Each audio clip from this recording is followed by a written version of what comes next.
ti ke shumë nuse, po që ka bën kur ato nuse duen më ardhë shumë herët më njëzë me i regullu flokët e ti? Si e zgjon vetën, me që po e dojë që gjumë i ka shumë. Unë e sidomos pjesa e sezonës, gjithmonë flejnë shumë herët, 9-10 jam në gjumë. Edhe gjithmonë del gjumi para vaktit se flejnë shumë, flejnë 8 orë, 9 orë. Vetëm atë pjesën e ngarku me sezonës, unë e gjithmonë bëj gjumë mas shumë ti.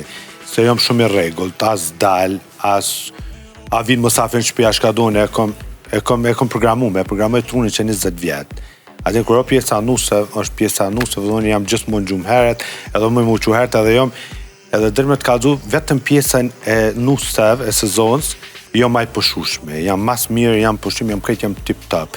Kur jam jashtë sezonës, se do të me dalë, se po dalim natën e qështu, jam shumë keq me gjumë, që qëtash, në qitë kohë jam mas keq që në botë me gjumë. Se qka ka ndodhë me jetën e kalëzën? Se kesh në Amerikë, po shkoha në Amerikë prapë në pelqenë dhe kalova mirë, stabilizova shumë mirë. Erdha në Zvicër, po ta pak, punë prej Zvicërës isha me një festival San Marino, festival Eurovizionit, aty më ratë 3 ditë, kur njetë ma shumë si jam lodhë, edhe me ta shumë pa gjumë, edhe dyrë me të kalzu, edhe vendi si vend shumë pelqej shumë, a kujtoj atë Shqipnin e vitëv, kur këna shkuna në luft, ka pjesa Durrësit, që ashtu isha jo pjesë, ka Riçana.